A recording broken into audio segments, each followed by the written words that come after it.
We also look at the growth rate on these cattle, and I focus really heavily on the EPDs for weaning weight and yearling weight when I'm trying to select for growth rate in these bulls. But I'm also looking at visual indicators in the bull, and we can look at frame size of those cattle or what the potential growth is going to be as well. The question is, when we're emphasizing and selecting for growth rate is a quality, heavy, dead calf worth more than a lighter live calf?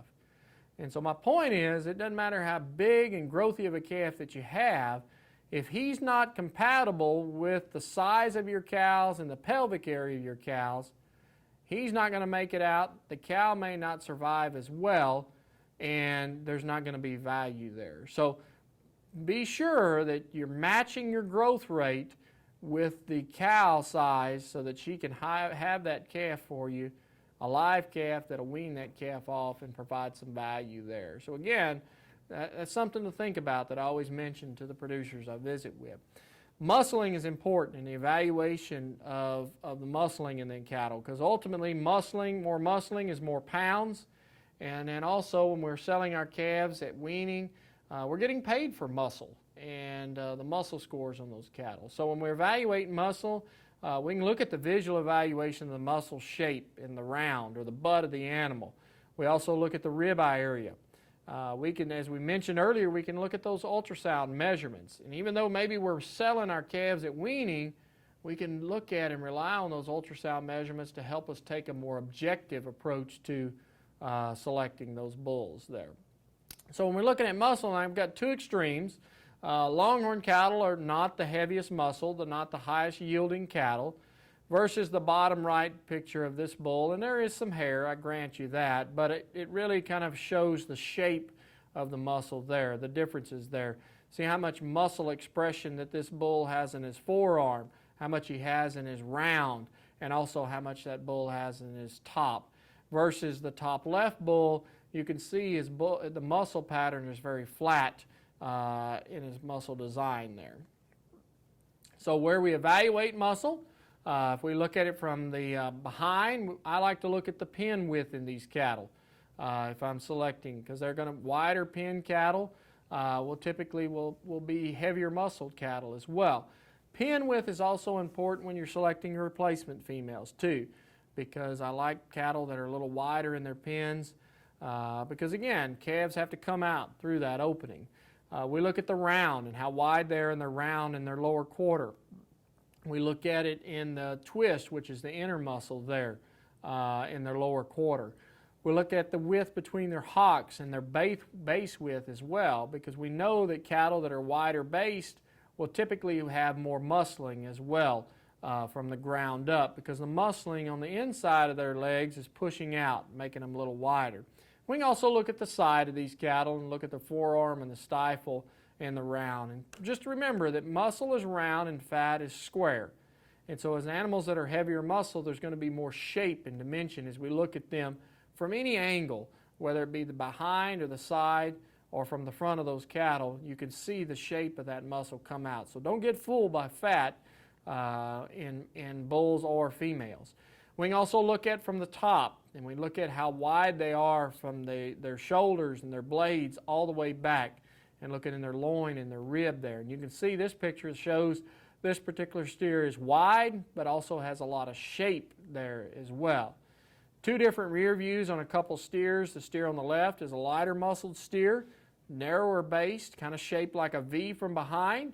The steer on the right is much wider based, heavier muscled from the ground up, and is more square from behind. Looking at the top shape, you can see the picture on the left. Water will run off of that calf. Very narrow made from his shoulder blades all the way back, whereas the calf on the right we've already seen, and you can see how wide he is all the way from his hooks all the way up to his blades there. The key thing on muscling is typically the heavier muscle these cattle are, we will expect to see a little larger birth weights, increased incidence of dystocia, decreased marbling, because more muscling means those cattle are typically leaner. And we also see those cattle, the female side, will typically have smaller pelvic area in these extremely heavy muscled cattle. So be careful with muscling. And again, more is not necessarily better with this particular trait. capacity or rib shape, depth of body. I always tell our ranchers the factory's in the middle of that animal, the rumen. And so the deeper bodied cattle have more capacity to harvest more forage and process that forage in the rumen. And we'll talk about that as we get into nutrition.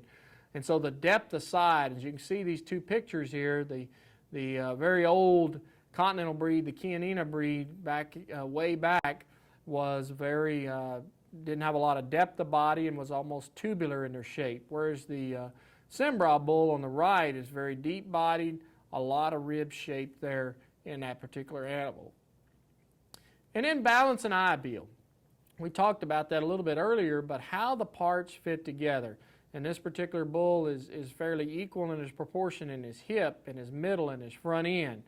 As you can see, he's a mature bull, but at the same time he's thick muscled, but his shoulder's not real prominent. He's not wide in his shoulder design, and that's important because calves are going to come out front, feet forward, and most of the time that's going to get hung up is once they pass that front shoulder, they're okay. So wide-chested cattle, or cattle that are too broad in their shoulder, too coarse in their shoulder, can pass that trait on to their calves as well. So balance and eye appeal is extremely important. The other thing that is important as well is the sexual characteristics as well. And I always say that bulls ought to look like bulls and cows or females ought to look like females. And if I have my set of cows and I'm 100 yards out and I can't pick my bull out because he kind of blends into the cows, he's probably not as masculine a bull. Not to say that he won't breed cows and he doesn't have the sexual drive to do so, but that's a question mark that you may have, that those cattle that don't have the desirable sexual characteristics of either male or female, there could be some fertility problems associated with them. So we look at that, and we look at the head and the eye of those cattle. You can see this particular picture of the bull. He's a real broad head. He's got a really thicker neck because of the testosterone, more round in his muscle pattern. We also begin to look at in these bulls scrotal circumference and their sheath as well, and we'll talk about that in more detail as we get into the reproductive soundness discussion. If you're retaining ownership, we talked about this in the EPDs, you may be looking at more of the carcass traits as well. If you're raising replacement females in these cattle, you're going to be balancing out. If you're a terminal cross, you can select heavily for muscle and growth. If you're keeping replacement females out of those same matings, you may have to balance it out a little more. You may not be able to maximize growth, because if you maximize growth, you may end up with bigger cows. If you increase the muscling in those females, those cattle will typically be leaner and not as easy fleshing. And so again, when you're raising replacement females, oftentimes, as we discussed in the crossbreeding scenarios, you have to take more of a balanced approach to the mating decision. So you're balancing out the female side as well as the carcass traits when you're deciding whether maternal versus terminal there. In the maternal performance, we're focusing on cow's milk performance and calving characteristics there. And we've talked about that as we're looking at the EPDs. Another trait that we look for in cattle too is the temperament. And that's ease of handling is important.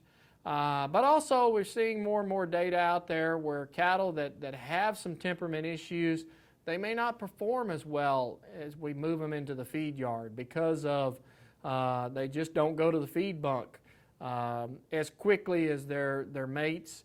So there can be some reduction in gain. But then also there's some research out there indicating that there could be some issues with tenderness associated with it. So it's not necessarily just a convenience trait anymore for ease of handling. It's now we're looking at the performance of those cattle. So temperament is something that we can look at. And actually we mentioned earlier some of the breed associations that had some docility issues have put docility scores and some EPDs associated with those as well into the mix too.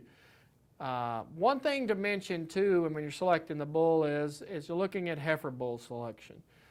Just because you're breeding heifers to calf for that first calf doesn't mean you have to absolutely sacrifice all the performance in those cattle. There are genetics out there for low birth weights but with acceptable growth as well. And so some of the rule of thumb, or some thought is, on some producers is, I just want a live calf. So I'm going to breed them to the lowest birth weight animal, bull I can find. And it may be a Corriente or a Longhorn, but you're also sacrificing the performance of that first calf there. And you can see the first picture was just a low performing little Hereford bull right there. The next one was more of a Longhorn type there. And again, you got to be thinking about the ramifications of that. You're going to have less muscling, less bone, less value there, but you also could have some color pattern issues on those cattle too. With markings, it could be some discount issues. So what are the trade-offs? And as you can see on the right there, those pictures, we've got a Longhorn bull, we've got a Corriente, and we've got a Jersey. And those are known breeds for small calves. But what is the trade-off with going to that extreme? And a co-worker of mine, Dr. Rick Machin, he put together some data and looked at the Meat Animal Research Center data for Longhorns, Jersey sired calves, and then compared it to other beef breeds and looked at percent of unassisted births at 99, almost 100% for Longhorn Jersey sired and 92% for other beef breeds. The weaning weights for Longhorn Jersey was 407 versus 450 pounds. The value, and again, this is based off of some old data here going back to 2010, so you can bring those numbers up considerably for current year prices, but the Longhorn sired calf was less weaning weight, also less value because of discounts for that breed type there, $383 versus $526 there. So big difference in those two different animals there with respect to value in those cattle. So there was almost $150 difference in value between the Red Angus sired versus the Longhorn sired there. So some things to think about there when you're thinking about that bull to put on those first calf. Heifers. Key points: utilize all the tools that you have in visual selection, but also utilize the data in it as well. And looking at many of our EPDs have got ultrasound measurements as well as marker-assisted selection. The DNA testing is incorporated in them. Maybe you take a look at selection indices, but always be careful with single trait selection because all of those traits are going to be related in some form or fashion.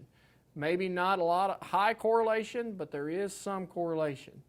And avoid buying bulls or females in any case that you don't know the background of, especially those bulls, because they make a huge impact on your operation today.